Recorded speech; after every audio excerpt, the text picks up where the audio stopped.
I'm doing a series where every week leading up to Deadpool and Wolverine, I'm revisiting an X-Men movie and creating custom Lego minifigures from each movie. Alright guys, we've worked our way in the series up to X-Men Apocalypse, and I think that these are some of the best customs of the entire showcase series so far, but because this movie wasn't super well loved, I'm curious to see how it's going to do on the views. So I'd really appreciate some help with the likes and comments down below if you dig the video, and of course don't forget to hit like and subscribe so you don't miss out on any of the other content here on the channel. With that being said, let's start building custom figures from X-Men Apocalypse. So the movie kicks off with Apocalypse way back in time, and truth be told, he's actually pretty easy to make in Lego form. I did add extra parts that you don't maybe necessarily need, but basically, the legs, torso, and head all come from Ronin from the latest wave of Marvel sets, well, latest as in 2024. Then I gave him the shoulder piece armor here to make it big and bulky, and this shoulder piece came from General Zod from Man of Steel in 2013. Then the only other things I added or changed were dark blue arms just to add a little more blue to his overall color scheme, with gray hands and one of these plastic waist capes just to make him a little bit more big and bulky, and those of course came from the Clone Wars clone troopers way back. Up next, we've got Nightcrawler and Mystique, and Mystique has basically stayed the same throughout this entire showcase series, using the torso from Hydro Man from Spider-Man with matching arms, hands, and legs. Then the head comes from Ayla Secura from Star Wars with some classic long red hair. Then for Nightcrawler, I used the same Nightcrawler head from earlier in this series, that coming from Blue Beetle from DC, with some longer swept to the side black hair, dark blue hands, red arms, Marty McFly's torso, khaki legs, and one of the Na'vi tails from Avatar, but I did use a Sharpie right there just to make it blend in with his outfit a little more so you don't just have a random blue line in the middle of his torso. Here we've got Jean Grey and Havoc from around the Xavier school, and I think these turned out really good. I mean, Jean Grey, you literally don't have to do anything to. It's literally just Claire Dearing from Jurassic World. Then for Havoc, I used the torso and legs from Leonard from the Big Bang Theory set because he does have kind of like a khaki jacket and a greenish undershirt on underneath. Then the head comes from Ron from Harry Potter with the Luke Skywalker long hair from Star Wars.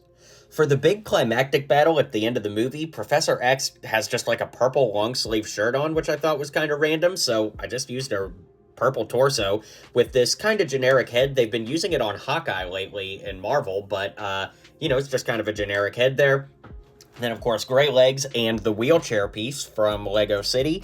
But, of course, at the end of the movie, we do see him in his iconic blue suit. And for that, I used the torso and just regular blue legs from Homer Simpson from the Simpsons Series 2 collectible minifigure series. All right, now we've got the 4 Horsemen of the Apocalypse. And honestly, I think all of these turned out pretty dang close to perfect, especially Storm. Of course, I used the head and hair from the CMF Storm from the Marvel CMF Series 2, with the torso and legs from the most recent version of Black Widow in 2024, with some bare arms and black hands to complete the look. For Archangel, I used these wings from Space Batman from 2015. Of course, he's got the neck bracket on there to hold those on as well. Then, I don't actually know where the head is from. I think it's from Harry Potter, from some character, but I'm sure someone in the comments will let me know.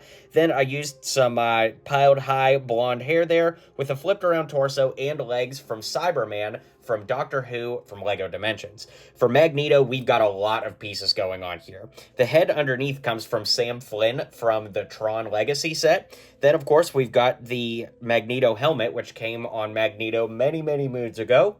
He's got a dark red cape with the printed arms from the Rocket Raccoon polybag, with black hands, the flipped around torso from Scarlet Witch from the Sanctum Sanctorum, with Scarlet Witch's legs from the CMF series, with a little waist cape, which you could just sort of see if I turn him on his side there, because he does have like a waist cape on in the movie, interestingly enough, and that also comes from Civil War Scarlet Witch. In the comics, Magneto is her dad, so it's kind of funny we used so many Scarlet Witch parts to build this version of the character.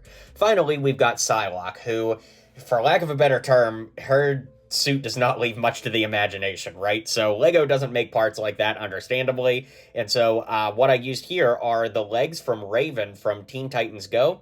Then, of course, we've got a red hip piece here.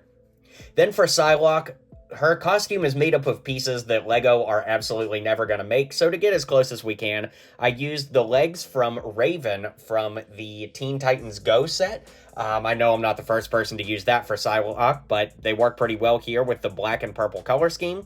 Then, of course, I gave her red hips with the torso and head from Kate Bishop from the LEGO Marvel CMF Series 2.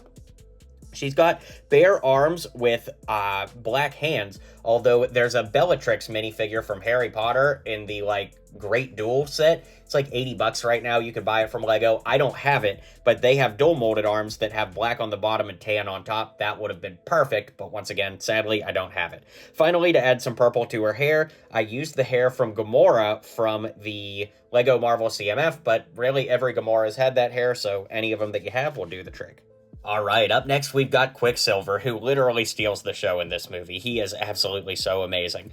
Now, I always forget where this hair piece is from. I think it's from one of the Garmadon characters from Ninjago, but the face comes from Han Solo from the Solo train heist set. That way you get the goggles on there that look great.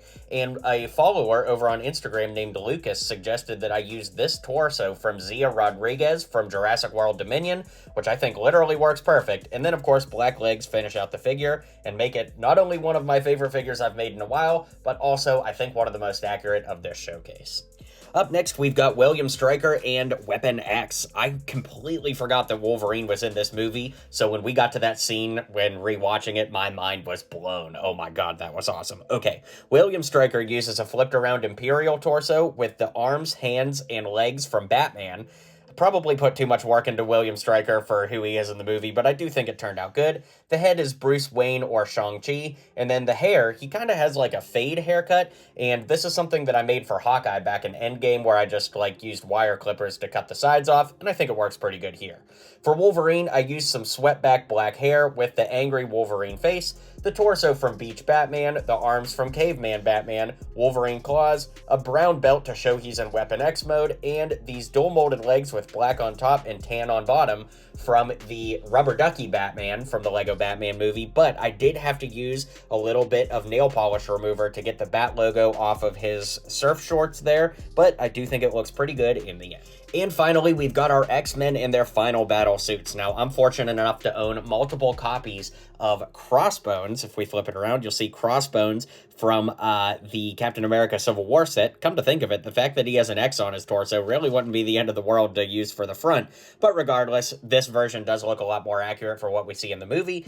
So I would just suggest using the Crossbones torso with black legs and then make the heads for whoever you need from the X-Men. Like, for example, for Nightcrawler, just do what I did with the head before for Nightcrawler and just rinse and repeat for as many as you need for your collection. Of course, for Cyclops here, I used the head from Hawkeye from 2012 with some piled up brown hair. And for Beast, I used the head and hair combo from Beast from the CMF series. And finally, the Black Widow minifig we got a while back actually kind of looks exactly like Jean Grey from this scene of the movie. So if you have that, maybe you already have one of the customs done. Anyways, that's everybody here, so let's round out the video and call it a day. Alright guys, be sure to hit like and subscribe down below if you haven't already, and I'll catch you guys on the next video.